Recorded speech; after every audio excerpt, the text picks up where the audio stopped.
The October budget is getting closer and closer, and we are all starting to understand just what could happen.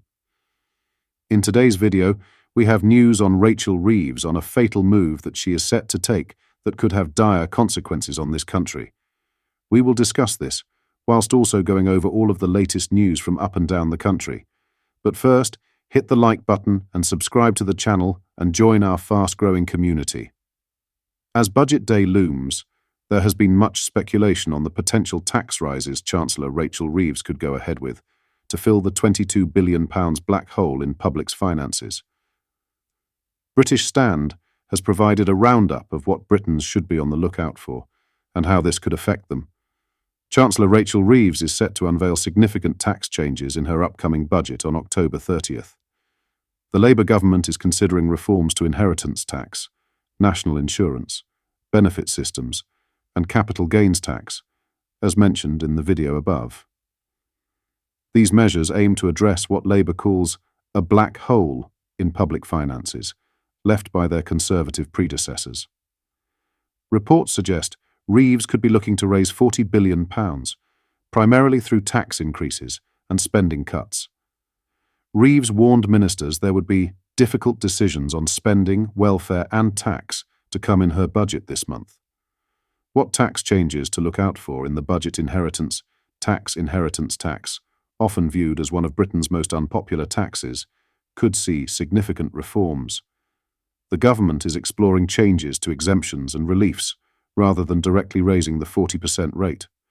Rachel Griffin, tax expert at Quilter, commented, "IHT has been ripe for reform and simplification for years, as it is full of impenetrable and irrelevant details that need to be reviewed.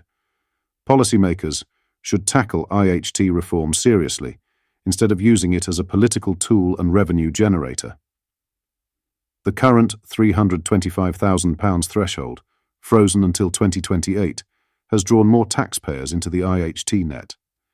Griffin warned, if Labour's reforms are perceived as a hasty tax grab, they are likely to receive significant backlash.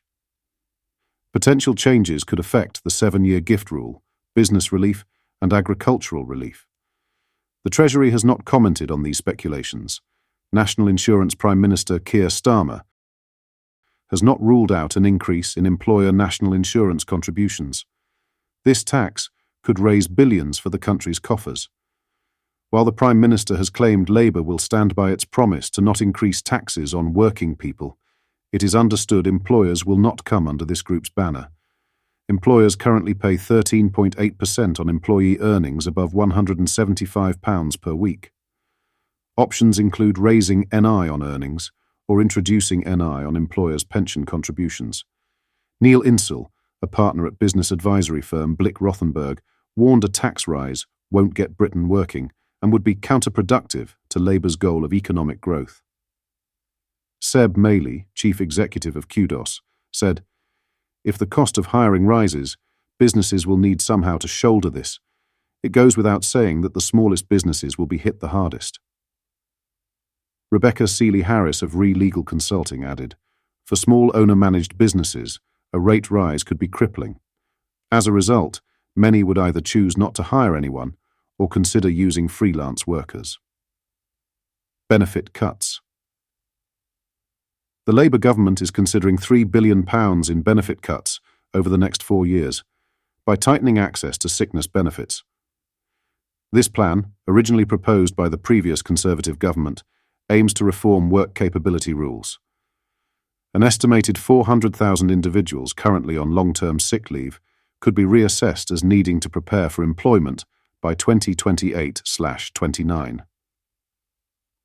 This may affect recipients of Personal Independence Payment, PIP, and other DWP sickness benefits. A government spokesperson stated, "We have always said that the work capability assessment is not working and needs to be reformed or replaced alongside a proper plan to support disabled people to work." Capital gains.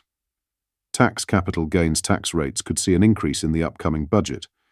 The government is considering raising the rate on shares and other assets, currently set at 20%. Sarah Coles of Hargreaves Lansdowne warned, "We don't want to see an arbitrary upping of the headline capital gains tax rate, which could simply put people off investment and stop them from selling current assets. A 5 percentage point increase could see higher earners pay £4,250 on a £20,000 return, up from £3,400. Alistair Black of Aberdeen cautioned, "Higher rates may make gifting unpalatable for some, and assets heavy with gains may end up being stockpiled until death rather than gifted." What are your thoughts on this imminent tax raid? Let me know in the comments. In other news, Bristol City Council is considering new parking charges based on vehicle size, weight, and emissions, which could hammer motorists with larger vehicles. The proposed strategy is in its early stages and aims to make drivers of larger, heavier, and more polluting cars pay more to park. Councillors in Bristol will vote on October 24th to establish a task group to explore these options and assess whether they would be appropriate to launch across the region. The project is expected to take a year to develop, followed by public consultation before any final decisions are made. A committee report stated, "The project will include outlining our strategy for managing on-street, off-street, and resident parking scheme parking, including pricing strategy, demand management, and variations on pricing categories, e.g. weight, emissions, and size-based pricing." The Council is also exploring the reallocation of curbside space for sustainable uses, such as tree planting, cycle hangers, and seating. These plans are part of a broader initiative to encourage more sustainable transport options in the city. A 2021 report from Transport for Greater Bristol Alliance and Zero West suggested that larger businesses could be charged a levy for workplace car parks, often referred to as a workplace parking levy.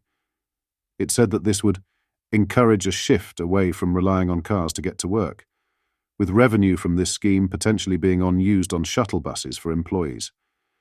The proposed changes in Bristol are part of a wider trend across the UK. Bath and North East Somerset Council introduced a similar system last year, charging more for diesel cars and high-emission petrol models in city centre car parks. In Bath, 66% of car park users saw increased charges, with some facing a 47% hike from £1.70 to £2.50 per hour. Lambeth Council in London has also implemented a curbside strategy, aiming to transform 25% of its curbside space into areas for people rather than cars.